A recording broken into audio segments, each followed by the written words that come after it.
Hello दोस्तों, स्वागत है आप सभी का हमारी यूट्यूब चैनल ट्रिकी हिंदी पर। उम्मीद करते हैं आप सभी स्वस्थ होंगे। आज की ये वीडियो इम्पोर्टेंट प्रश्नों की होने वाली है। आप किसी भी एग्ज़ाम की तैयारी कर रहे हैं, अगर उस एग्ज़ाम में हिंदी से वर्णमाला टॉपिक से क्वेश्चन आते हैं तो ये क्लास आपके लिए है। तो चलिए अपनी इस क्लास को शुरू करते हैं और देखते हैं आज के हमारे इम्पोर्टेंट प्रश्न। तो पहले प्रश्न की यदि बात करेंगे तो पहला प्रश्न हमसे पूछा गया है, हिंदी की तालव्य ध्वनियाँ हैं।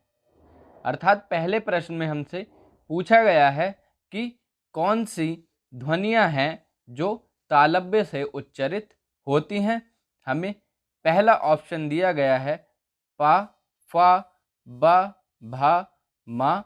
दूसरा ऑप्शन हमें दिया गया है टा, ठा, डा, ढा, अड़ा। तीसरा ऑप्शन हमें दिया गया है ता, था, दा, धा, ना। और चौथा ऑप्शन हमें दिया गया है चा, छा, जा, झा, इया। तो इन चारों ऑप्शन में से जो हमारी तालव्य ध्वनियाँ हैं हमें वो बताना है। तो पहले प्रश्न के सही उत्तर की हम बात करेंगे तो पहले प्रश्न का सही उत्तर होगा ऑप्शन नंबर डी, चा, छा, जा, झा, इया। ये हमारी तालव्य ध्वनियाँ होती हैं। अगर आपको इनको याद करने में दिक्कत होती है तो इनकी मैंने केटीएम वाली ट्रिक बताई है, आप जाकर देख सकते हैं। केटीएम DO के नाम से मैंने इनकी ट्रिक बताई है, जिसके माध्यम से आप आराम से याद कर सकते हैं कि इनका उच्चारण स्थान कैसे होता है। ये हमारे वर्ग थे का, चा, टा, ता और पा। ये हमारे वर्ग थे।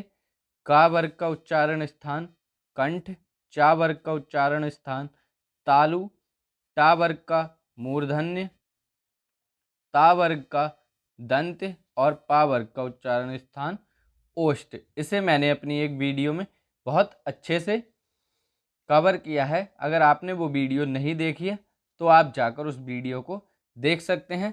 उस वीडियो के थंबनेल पर ही मैंने लिख रखा है कि केटीएम वाली ट्रिक, तो आप आसानी से उसे ढूंढ सकते हैं। निःशुल्क हिंदी बैच चैनल की प्लेलिस्ट है, वहां आप आराम से जाकर उसे समझ सकते हैं। और मैं आशा करता हूं वो वीडियो देखने के बाद आपको कोई भी परेशानी नहीं होगी। तो मैंने इन प्रश्नों के आंसर नीचे भी मेंशन किए हैं। तो चलिए अब बात करते हैं दूसरे प्रश्न के बारे में।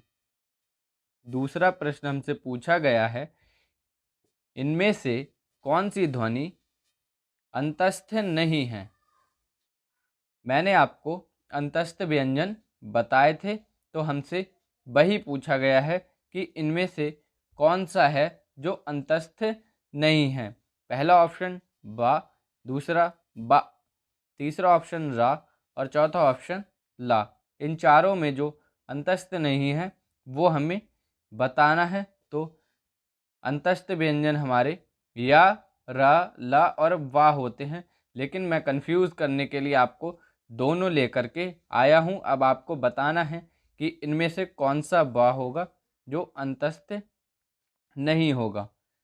तो दूसरे प्रश्न का सही उत्तर होगा ऑप्शन नंबर बी, ये वाला बा हमारा अंतस्थ नहीं होता, बाकी ये तीनों हमारे अंतस्थ में आते हैं। अब बात करते हैं तीसरे प्रश्न के बारे में। तीसरा प्रश्न है, दा ध्वनि का उच्चारण स्थान का आधार होता है। जो दा हमारा होता है उसका उच्चारण स्थान पूछा गया है हमसे कौन सा होता है। पहला ऑप्शन तालव्य, दूसरा ऑप्शन दंत्य, तीसरा ऑप्शन कंठ और चौथा ऑप्शन ओष्ठ। अभी अभी मैंने आपको केटीएम वाली ट्रिक के बारे में बताया था और आप उस ट्रिक के माध्यम से ये देख सकते हैं कि द हमारा कौन से वर्ग में आता है। उसी वर्ग के अनुसार आप केटीएम की ट्रिक को लगाकर आराम से कर पाएंगे। तो तीसरे प्रश्न का सही उत्तर होगा ऑप्शन नंबर बी, दंत। अब बात करते हैं चौथे प्रश्न के बारे में। चौथा प्रश्न हमसे पूछा गया है और एग्जाम में भी आया हुआ है। भाषा की सबसे छोटी इकाई कौन सी है? इम्पोर्टेंट प्रश्न है, एग्जाम में कई बार रिपीट भी हुआ है, बहुत बार आया है। भाषा की सबसे छोटी इकाई कौन सी है? पहला ऑप्शन है शब्द, दूसरा ऑप्शन है व्यंजन, तीसरा ऑप्शन है स्वर और चौथा ऑप्शन है वर्ण। इन चारों ऑप्शन में हमें ये बताना है कि भाषा की जो सबसे छोटी इकाई होती है वो कौन सी है। तो चौथे प्रश्न का सही उत्तर होगा ऑप्शन नंबर डी, वर्ण। वर्ण भाषा की सबसे छोटी इकाई होती है। क्लासेस के दौरान जब मैं थ्योरी करा रहा था तो मैंने आपको ये बात नोट पॉइंट में लिखवाई थी। अब बात करते हैं पांचवें प्रश्न के बारे में। कौन सी ध्वनि अल्पप्राण है? चार ऑप्शन में हमें अल्पप्राण बताना है कि कौन सी ध्वनि अल्पप्राण है। पहला ऑप्शन हमें दिया गया है खा, दूसरा ऑप्शन ठा, तीसरा ऑप्शन चा और चौथा ऑप्शन था। तो इन चारों ऑप्शन में हमें बताना है कौन सी ध्वनि अल्पप्राण है। अल्पप्राण और महाप्राण, सघोष और अघोष ये बहुत ही इम्पोर्टेंट हो जाते हैं। इन पर एक डिटेल्ड वीडियो बनाई है मैंने, आप वो देख सकते हैं, पेपर में बहुत बार पूछा जाता है। तो मैंने आपको बताया था क्लासेस के दौरान कि आपको केवल इतना याद रखना है कि अल्पप्राण और महाप्राण में कि जो हमारा दूसरा और चौथा वर्ण होता है वर्ग का, वो हमारा महाप्राण होता है। बस आपको इतना ही याद रखना था कि दूसरा और चौथा वर्ण जो होता है हमारा वो महाप्राण होता है। तो इसमें हमें यही देख लेना है कि इनमें दूसरा और चौथा वर्ण कौन सा दिया गया है, वो हमारा महाप्राण हो जाएगा और पहला, तीसरा और पांचवा वर्ण हमारा अल्पप्राण हो जाएगा। तो हमें यही देखना है कि अल्पप्राण पूछा है हमसे तो या तो कोई पहला वर्ण दिया गया होगा या तीसरा दिया गया होगा या फिर पांचवा दिया गया होगा। तो पांचवें प्रश्न के सही उत्तर की हम बात करेंगे तो पांचवें प्रश्न का सही उत्तर होगा ऑप्शन नंबर सी, चा। ये हमारा चा वर्ग का पहला ही वर्ण होता है। तो पांचवें प्रश्न का सही उत्तर ऑप्शन नंबर सी, चा हो जाएगा। अब बात करते हैं छठे प्रश्न के बारे में। निम्न में से महाप्राण वर्ण है। अभी अभी आपसे अल्पप्राण पूछा गया था, अब आपसे महाप्राण पूछा जा रहा है। पहला ऑप्शन का, दूसरा ऑप्शन वा, तीसरा ऑप्शन चा और चौथा ऑप्शन था। तो छठे प्रश्न में हमसे महाप्राण पूछा है। महाप्राण वर्ग का दूसरा और चौथा वर्ण होता है। तो हमें यही देखना है कि दूसरा या चौथा वर्ण कौन सा दिया गया है यहाँ पर। छठे प्रश्न का सही उत्तर होगा ऑप्शन नंबर डी, था। ये हमारा महाप्राण होता है। यहाँ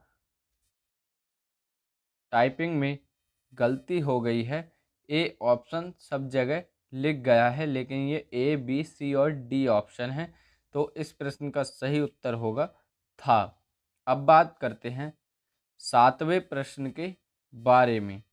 सातवां प्रश्न हमसे पूछा गया है कि छठे प्रश्न में एक बात रह गई। आप लोग सोचते होंगे कि ये जो वाह है वो भी महाप्राण के अंतर्गत आ सकता है क्योंकि ये अंतस्थ व्यंजन में या, रा, ला और वा। आप इसमें दिमाग लगाएंगे कि ये चौथे नंबर पे आ रहा है तो ये भी महाप्राण हो सकता है, लेकिन नहीं, ये अंतस्थ व्यंजन होता है, इसलिए ये नहीं होगा, था ही होगा। जो स्पर्श व्यंजन 25 होते हैं उनमें अल्पप्राण और महाप्राण बताना है हमें। अब बात करते हैं 7वें प्रश्न के बारे में। निम्न में से दंत्य वर्ण है, ये रा नहीं होगा नीचे, और ये आधा ना हलंत की जगह वो रा लग गया है। दंत्य वर्ण है।